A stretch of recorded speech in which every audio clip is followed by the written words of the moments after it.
Vadodara police કમિશનરે એક જાહેરનામું પ્રસિદ્ધ કર્યું છે। નવા ફ્લાયઓવર બ્રિજની કામગીરી સંદર્ભે આ જાહેરનામું પ્રસિદ્ધ કરવામાં આવ્યું છે। સમા તળાવ જંકશન ઉપર નવા ફ્લાયઓવર બ્રિજની કામગીરી ચાલુ છે અને 2 વર્ષ સુધી તે જ કારણોસર દુમાળ બ્રિજથી અમિતનગર સર્કલ સુધી પ્રતિબંધ ફરમાવવામાં આવ્યો છે। ખાસ કરીને ભારે વાહનો, એસટી બસો, સિટી બસો માટે રોડ બંધ કરી દેવામાં આવ્યો છે અને તમામ પ્રકારના હળવા વાહનો માટે એક વૈકલ્પિક વ્યવસ્થા કરવામાં આવી છે તેવું વડોદરા પોલીસ કમિશનરે જણાવ્યું છે। વડોદરા શહેરમાં 6 જેટલા નવા ફ્લાયઓવર બનાવવાની દરખાસ્ત લગભગ 2019થી સૈદ્ધાંતિક મંજૂરી મળી। ત્યારબાદ ક્રમશઃ રાજ્ય સરકારે સ્વર્ણિમમાં ઓવરબ્રિજ માટેની ગ્રાન્ટ મંજૂર કરતા વડોદરા મહાનગરપાલિકા દ્વારા 6 ઓવરબ્રિજ બનાવવામાં આવશે।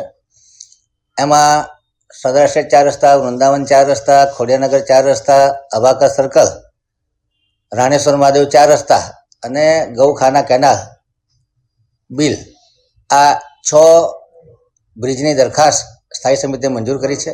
એ પૈકી સમા અબાકસ સર્કલના ફ્લાયઓવરની ડિઝાઇન આરએનબી દ્વારા એપ્રુવ થઈ ગઈ છે। સિંગલ પિયર બ્રિજ બનાવવામાં આવશે।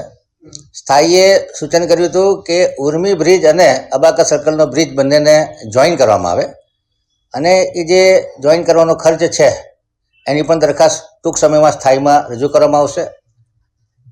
23-24ના એસઓઆર પ્રમાણે જે એક્સ્ટ્રા વર્ક થશે એના પૈસા ચૂકવવામાં આવશે અને એની દરખાસ્ત સ્થાયીમાં મંજૂરી અર્થે મોકલવામાં આવશે। એટલે અત્યારે આ સિંગલ પિયર બ્રિજ અને ઉર્મી સ્કૂલ પાસે 2 રેમ્પ બનાવવાનું આયોજન કરેલું છે। ખૂબ સારો બ્રિજ બનવા જઈ રહ્યો છે। કોઈ પણ બ્રિજ બનતો હોય ટ્રાફિક ડાયવર્ઝન માટે ટ્રાફિક એસીપીને અમે લોકો સૂચન કરતા હોય છે ને આમાં લગભગ 2 મહિના જેટલો સમય લાગતો હોય છે। 2 મહિના પહેલાં ટ્રાફિક ડિપાર્ટમેન્ટને આ બાબતની અરજી કરવામાં આવી હતી।